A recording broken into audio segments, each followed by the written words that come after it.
TVK party విజయం సాధించింది. అక్కడి వరకి ఓకే. మంచి మెజారిటీని తెచ్చుకుంది. అలాగే అనుకున్న దానికన్నా చాలా ఎక్కువ సీట్లని సంపాదించుకుంది.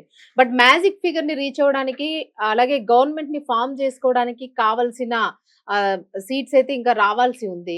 అయితే టీవీకే పార్టీ మాత్రము పొత్తుకు వెళ్ళను అని జెప్తోంది. మరి పొత్తుకు వెళ్ళకుండా ఎలా క్యాడర్‌ని ఫార్మ్ చేస్తుంది? సో, ఈ డీటెయిల్స్ అయితే మాట్లాడదాము. మరోపక్క కాంగ్రెస్ గూడా ఇంట్రెస్ట్ చూపిస్తోంది అని అంటూ ఉన్నారు. ఒక పక్క బీజేపీ మేము సపోర్ట్ చేస్తామని అంటూ ఉన్నారు. 90% కాంగ్రెస్ తోటే పొత్తుండే అవకాశం కనిపిస్తోంది ప్రస్తుతానికి. ఎందుకంటే వాళ్ళు లెటర్లు కూడా రాశారంటున్నారు. కాంగ్రెస్ పార్టీకి రాశారు, సివికే పార్టీకి రాశారు.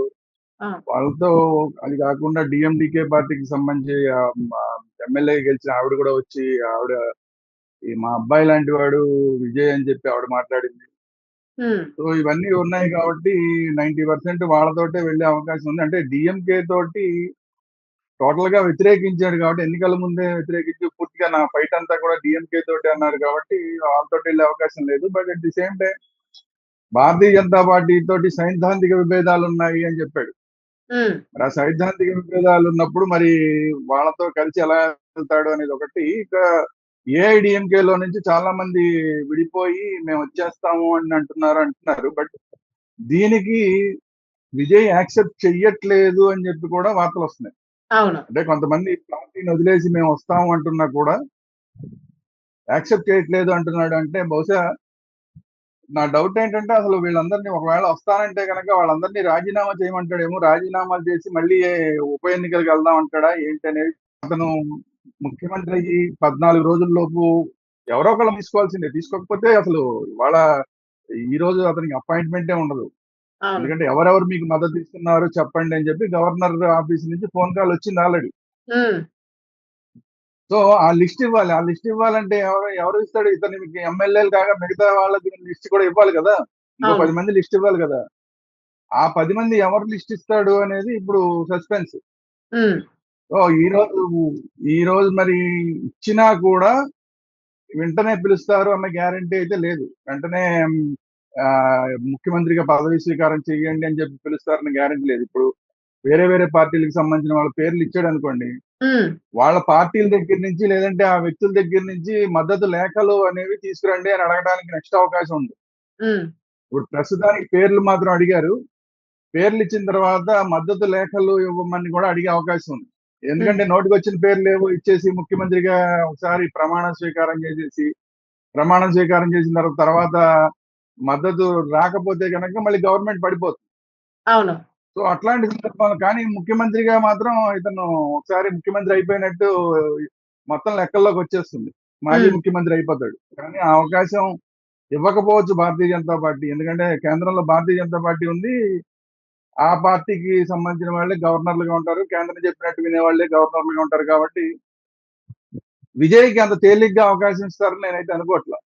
ఓకే. ఇప్పుడు ప్రస్తుతానికి పేర్లు అడిగారు. పేర్లు అడిగిన హ్మ్. తర్వాత పేర్లు ఇచ్చిన తర్వాత వాళ్ళ దగ్గర నుంచి మీరు ఎవరెవరి పేరైతే మీ పార్టీ కాని వాళ్ళ పేర్లు ఎవరైతే ఇచ్చారో వాళ్ళందరి దగ్గర నుంచి మద్దతు లేఖలు అడుగుతారు. హ్మ్. ఆ మద్దతు లేఖలు ఇవ్వాలి అంటే గనక ఆ పార్టీలు ఇమ్మీడియేట్ గా మద్దతు ఇస్తాయా అనేది ఇంకో డౌట్. ఎందుకంటే కాంగ్రెస్ పార్టీ విషయానికి వస్తే ఇప్పుడు కాంగ్రెస్ పార్టీకి ఒక 5గురు ఎమ్మెల్యేలు ఉన్నట్టున్నారు. ఆ 5గురు ఎమ్మెల్యేలు మద్దతు ఇవ్వాలంటే ముందు అక్కడ కాంగ్రెస్ కి పెద్దగా ఉన్న చిదంబరం గారు ముందు యాక్సెప్ట్ చేయాలి. అవును. చిదంబరం గారు యాక్సెప్ట్ చేయాలంటే చిదంబరం గారు మామూలుగా అయితే డిఎంకేకి అనుకూలంగా ఉంటాడు ఆయన. హ్మ్. సో అలాంటిది ఇప్పుడు నిన్నటిదాకా డిఎంకేకి కలిసి ఉండి మాకు పోటీ చేసి ఇవాళ మనం బయటకు వచ్చి వేరే వెళ్దామంటే చిదంబరం గారు ఏం మాట్లాడతాడు? ఓవరాల్ గా యాక్సెప్ట్ చేసినట్టే కనబడుతోంది కానీ ఇంకా కొంతమంది కొర్రీలు పెట్టేవాళ్ళు ఉంటారు. అవును. డిఎంకే వాళ్ళు ఇప్పటికే అగ్గి మీద గుగ్గిలం అవుతున్నారని వార్తలు వస్తున్నాయి. అవును. కాంగ్రెస్ పార్టీ నిన్నటిదాకా మాతో కలిసి ఉండి వాళ్ళ వెన్నుపోటు పొడుస్తారా అని స్టాలిన్ మాట్లాడుతున్నాడు అనేది వార్తలు. సో హ్మ్. అంటే ఇక్కడ తాత్కాలికంగా ఒకవేళ కూటమిలోకి వీళ్ళు జాయిన్ అయినా టీవీకే విజయ్ జాయిన్ అయినా కూడా నేషనల్ లెవెల్లో రేపు పొద్దున్న ఎంపీ ఎలక్షన్లు వచ్చినప్పుడు చాలా ప్రాబ్లం అయిపోతుంది. డిఎంకే అనేది ఇప్పుడు ఆల్రెడీ ఇండి కూటమిలో ఉంది. హ్మ్. సో ఆ కూటమిలో నుంచి ఇప్పుడు డిఎంకే బయటకు వచ్చేసింది అనుకోండి, ఆ మేరకు నష్టం జరుగుతుంది ఇండి కూటమి. హ్మ్. అవును సార్. ఎందుకంటే ఆల్రెడీ ఇప్పుడు అవునా? ఆల్రెడీ ఇప్పటికే మీరన్నట్టు కాంగ్రెస్ నుంచి గూడా వాళ్ళ వలన అంటే డీఎంకే వల్లనే ఈరోజు మేము గూడా అసలేమి తెచ్చుకోలేకపోయాము. మేము గూడా అసలు పూర్తిగా కోల్పోవాల్సొచ్చింది కొన్ని స్థానాలని అంటూ ఉన్నారు వాళ్ళు గూడా.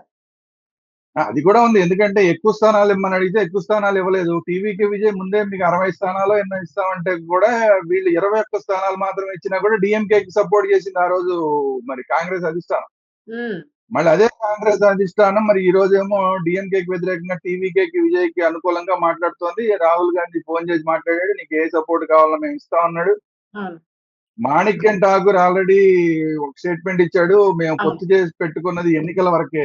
ఉమ్, ఎన్నికలు అయిపోయినాయి కాబట్టి ప్రజలు తీర్పిచ్చేశారు కాబట్టి ఇంకా ఆ పొత్తుతోటి సంబంధం లేదన్నట్లాగా మాణిక్యం ఠాకూర్ మాట్లాడుతున్నాడు. ఉమ్, సో ఓవరాల్ గా మెంటల్ గా కాంగ్రెస్ పార్టీ అయితే ప్రిపేర్ అయిపోయినట్టే కనిపిస్తోంది. కానీ దీనివల్ల ఇప్పుడు టీవీకే విజయ్ కి జాతీయ స్థాయిలో ఒక ఎంపీ కూడా లేరు. ఇప్పుడే కొత్తగా ఉమ్, వచ్చిన పార్టీ కాబట్టి.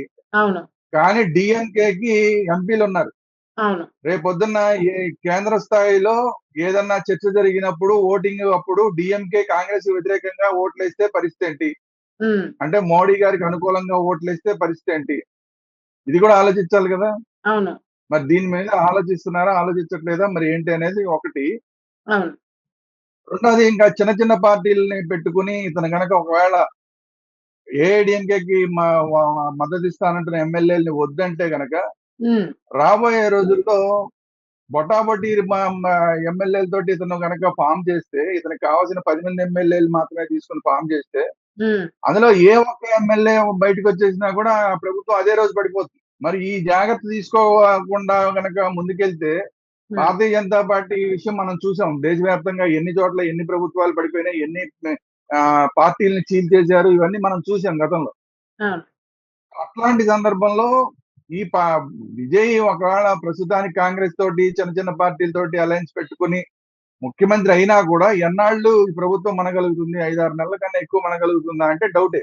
అవును అవును చెప్పండి ప్రభుత్వం స్థిరంగా నిలబడాలి అంటే ఖచ్చితంగా ఏఐడిఎంకే సపోర్ట్ తీసుకోవడం అనేది చాలా అవసరం. డిఎంకే సపోర్ట్ తీసుకోకపోయినా కూడా, ఎందుకంటే అక్కడ అవును రాజకీయ ప్రత్యర్థి డిఎంకే అనేది కాబట్టి ఏఐడిఎంకే సపోర్ట్ తీసుకోకుండా ముందుకెళ్తే మాత్రం చాలా ఇబ్బందులు ఎదురవుతాయి. ప్రస్తుతానికి తాత్కాలికంగా ముఖ్యమంత్రి అవ్వచ్చేమో కానీ ఉమ్. రాబోయే రోజుల్లో చాలా పెద్ద ఇబ్బందులు వస్తాయి. నేను అదే అడగబోతున్నాను సార్. ఇప్పుడు యాక్చువల్‌గా ఏఐడీఎంకేకి సంబంధించి గూడా ఇప్పుడు పళనిస్వామి కూడా సపోర్ట్ ఇస్తాను అని అన్నట్టుగా మనకి వినిపిస్తోంది.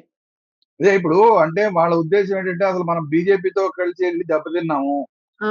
బీజేపీతో కలిసి వెళ్లకుండా ఉంటే కనుక ఇంకా కొన్ని ఓట్లు, ఇంకా కొన్ని సీట్లు వచ్చేవి అనే ఉద్దేశంలో వాళ్ళు ఉన్నట్టుగా కనిపిస్తోంది ప్రస్తుతానికి. హ్మ్. సో అందువల్ల మరి వాళ్ళందరూ కలిసి ఇప్పుడు పరిస్థితి ఎలాగుందంటే చాలా మంది మెజారిటీ ఎమ్మెల్యేలు విజయ్కి సపోర్ట్ చేస్తామని అంటున్నారు. హ్మ్. అట్లాంటప్పుడు ఏఐడిఎంకే పూర్తిగా చీలిపోయే అవకాశం ఉంది. అవును. పళనిస్వామి కాదంటే భారతీయ జనతా పార్టీ కాదంటే భారతీయ జనతా పార్టీ మాట విని మేము విజయ్కి సపోర్ట్ ఇవ్వము అని కనుక ఒకవేళ నిర్ణయం తీసుకుంటే ఏఐడిఎంకే చీలిపోయే అవకాశం ఉంది. అవును. ఆ చీలిపోయిన ఎమ్మెల్యేలు ఒకవేళ మెజారిటీ ఎమ్మెల్యేలు కనుక ఉంటే, ఆల్రెడీ మెజారిటీ ఎమ్మెల్యేలు ఉన్నారని అంటున్నారు. హ్మ్. మెజారిటీ ఎమ్మెల్యేలు కనుక ఉంటే అసలు ఏఐడిఎంకే పార్టీ పూర్తిగా చీలిపోయి పళనిస్వామి పార్టీ అసలు ఏఐడిఎంకే కాకుండా కొత్తగా ఏఐడిఎంకేకి ఇంకో నాయకుడు వచ్చి ఆ పార్టీ వేరేగా మారిపోయే అవకాశం ఉంది. హ్మ్.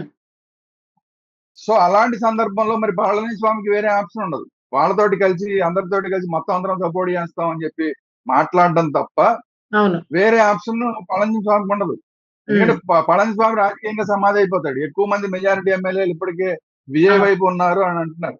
అవును. అలాంటప్పుడు మొత్తం పార్టీ వెళ్ళిపోయి విజయ్కి సపోర్ట్ చేసినట్టే అయిపోతుంది. హ్మ్. సో ఆ విధంగా అసలు ఏఐడిఎంకే పార్టీ అనేది లేకుండా పోయినా పెద్ద ఆశ్చర్యపోక్కర్లేదు మనం. హ్మ్. సో వాళ్ళందరూ వచ్చి మొత్తం పార్టీని తీసుకెళ్లి టీవీకే విజయ్ దాంట్లో కలిపేసినా పెద్ద ఆశ్చర్యపోక్కర్లేదు. హ్మ్. లేదంటే మమ్మల్ని వేరేగా గుర్తించండి, మేము అసలైన ఏఐడిఎంకే మేమే అని చెప్పి రేపొద్దున మొదలు పెడితే కనుక అసలు ఏఐడిఎంకే అసలు పళనిస్వామిది మళ్ళీ ఇప్పుడు ఏంటి పరిస్థితి అనేది వస్తుంది. సో హ్మ్. పార్టీలు చీలిపోయి కుక్కలు చింపిన విస్తరైపోద్ది ఏఐడిఎంకే. అవును. సో మరి ఏం జరుగుతుందనే చూడాలి. అంటే విజయ్ కూడా ఆ వ్యూహాన్ని అమలు చేస్తున్నట్టు కనిపిస్తోంది. మొత్తం అసలు అవును. ఏఐడిఎంకే అనేది లేకుండా చేసేసి ఏఐడిఎంకే లేకుండా చేసేస్తే బీజేపీకి పెద్దగా ఏం చేయడానికి కూడా అవకాశం ఉండదు.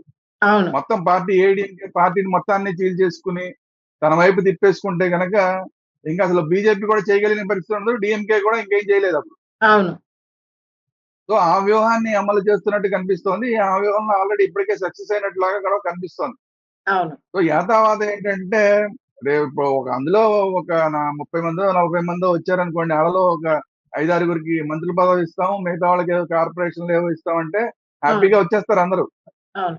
సో అందువల్ల ఏంటంటే ప్రస్తుతానికి అన్నిటికన్నా ముఖ్యంగా ఏఐడిఎంకే అనేది చాలా డేంజర్ సిచ్యువేషన్ లోకి వెళ్ళిపోయింది ఈ రాజకీయాల వల్ల.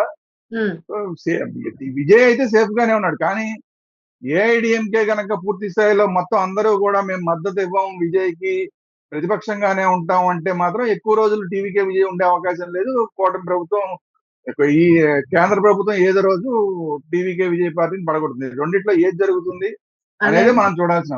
అవును సార్. ఎందుకంటే ఇప్పుడు విజయ్ ఇచ్చిన అంటే ఆయన రెడీ చేసుకున్న మేనిఫెస్టో గాని, లేదంటే ఇప్పుడు ప్రజలకి జనరల్‌గా ఏదో ఒక హామీ ఇస్తూ ఉంటారు నాయకులు ఖచ్చితంగాను. ఎంత ఓటేసినా గూడా. సో, అలాంటి హామీలనేవి గూడా చాలా ఎక్కువగానే ఉచితాలనేవి ప్రకటించినట్లుగా కనిపిస్తోంది. సో, ఒకవేళ వాటిల్ని ఇవ్వాలి, అమలు చేయాలన్నా గూడా కొంత కేంద్రం సపోర్ట్ నుంచి ఫండింగ్ గూడా అవసరం పడుతుందేమో అని అనిపిస్తుంది. ఎందుకంటే విజయ్ దగ్గర ఉన్న ఫండింగ్ సరిపోవచ్చు, సరిపోకపోవచ్చేమో గదా! సో, ఖచ్చితంగా కేంద్రం నుంచి సపోర్ట్ అయితే కావాలి గదా! మరి మీరేమంటారు? అంటే దీని ఇక్కడే కొంచెం డ డౌటొస్తుంది. అంటే స్థానిక రాజకీయాలకే ఇంపార్టెన్స్ ఇచ్చి ముందు అసలు ముందు ఏవైతే ద్రవిడ పార్టీలు ఉన్నాయో వాటిని ఖాళీ చేయాలన్న వ్యూహంతో ముందుకెళ్తున్నట్టు కనిపిస్తుంది ప్రస్తుతానికి. ఎందుకంటే ఇప్పుడు డిఎంకే కూటమి ఉంది, ఇప్పుడు అర్జెంట్ గా ఇప్పుడు డిఎంకే కూటమిలో ఉన్న పార్టీలే ఇప్పుడు విజయ్ కి మద్దతు ఇస్తానంటున్నాయి. వాళ్ళకే లెటర్లు రాశాడు, వాళ్ళకి లెటర్ రాశాడు, వాళ్ళందరూ కూడా మద్దతు ఇస్తారు అంటే డిఎంకే కూటమి చీలిపోయింది ఫస్ట్ పాయింట్. నెక్స్ట్ వచ్చి ఏఐడిఎంకే చీల్చేసే కార్యక్రమం చేస్తున్నాడు. ఏఐడిఎంకే కూడా పూర్తిగా చీలిపోయింది అనుకోండి, బలమైన అభ్యర్థి బలమైన పార్టీగా టీవీకే మారిపోతుంది రేపొద్దున. కాకపోతే ఏంటంటే మీరన్నది వాస్తవం. ఎప్పుడైతే కేంద్రం మాట వినలేదో, కేంద్రంతో కలిసి ఉన్న అంటే బీజేపీతో కలిసి ఉన్న ఏఐడిఎంకేతో పొత్తు వద్దని చెప్పి ఏఐడిఎంకే చీల్చేసి, లేదంటే కాంగ్రెస్ తోటి పొత్తు పెట్టుకుని వెళ్ళిన పార్టీలకి కేంద్రం నుంచి సపోర్ట్ వచ్చే అవకాశం ఖచ్చితంగా లేదు. తెలంగాణలో ఏం పరిస్థితి ఉందో ఇప్పుడు తమిళనాడులో కూడా అదే పరిస్థితి. కొంతకాలం గతంలో కూడా డిఎంకే పరిస్థితి అదే కదా. వాళ్ళు ఎడ్డమంటే వీళ్ళు తెడ్డమంటారు, వీళ్ళు ఎడ్డమంటే వాళ్ళు తెడ్డమంటారు. అలాగే ఉంది కదా పరిస్థితి డిఎంకేకి. తమిళనాడుకి ఇప్పుడు ఆంధ్రప్రదేశ్కి వస్తున్న పెట్టుబడులు తమిళనాడుకి ఏమి రావట్లేదు, గతంలో కూడా రాలేదు. అదే గుజరాత్ కి వచ్చిన పెట్టుబడులు తమిళనాడుకి రాలేదు. అలా నష్టపోయింది, డిఎంకే అనేది నష్టపోయింది. సో ఇప్పుడు తెలంగాణలో కూడా అదే పరిస్థితి మనం చూస్తాం. సో అయినా కూడా దానికే సిద్ధపడుతున్నట్టున్నాడు మరి టీవీకే విజయ్. దానికే సిద్ధపడి అంటే ఏకైక పెద్ద పార్టీగా అవతరించాలన్న ప్రయత్నం ఏదో చేస్తున్నట్టున్నాడు. సరే ఓకే, ముందైతే తర్వాత ప్రస్తుతానికైతే ఈ పార్టీలన్నింటినీ చీల్చేసి తనకి ప్రత్యర్థులంటూ లేకుండా చేసేసుకుని ఆ తర్వాత మరి బయట నుంచి బీజేపీ తోటి సత్సంబంధాలు మెయింటైన్ చేసే అవకాశం కూడా ఉంది. మామూలుగా ఇంతకు ముందు జగన్మోహన్ రెడ్డి ఏం చేశాడు? జగన్మోహన్ రెడ్డి ఏమి భారతీయ జనతా పార్టీతో కలవలేదు, కేంద్ర ప్రభుత్వంతో కలవలేదు, వాళ్ళతో ఏ సంబంధాలు పెట్టుకోలేదు. కానీ మీరు ఏం చెప్తే చేస్తా అని చెప్పి 5 ఏళ్ళు తలూపాడు. మీరు వాళ్ళు ఏ బిల్లులు తీసుకొచ్చినా వాటన్నిటికీ సపోర్ట్ చేశాడు. సో అట్లా జగన్మోహన్ రెడ్డి చేసిన రాజకీయాన్ని కేంద్రం తోటి ఆ రాజకీయం చేసే అవకాశం విజయ్కి ఉంది. సో ఆ దిశగా వెళ్తున్నట్టుగా కనిపిస్తుంది. చూద్దాం సార్. ఇది కొంచెం అంటే క్యాడర్ ఏర్పడే వరకు మనకి గవర్నమెంట్ ఫార్మ్ అయ్యే వరకు ఈ సస్పెన్స్ ఉంటుంది. చూద్దాం దీనికి ఏ రకంగా స్వస్తి. అవును సార్. ఈరోజు ఈవినింగ్ రేపే కదా ప్రమాణ స్వీకారం అని అంటూ ఉన్నారు.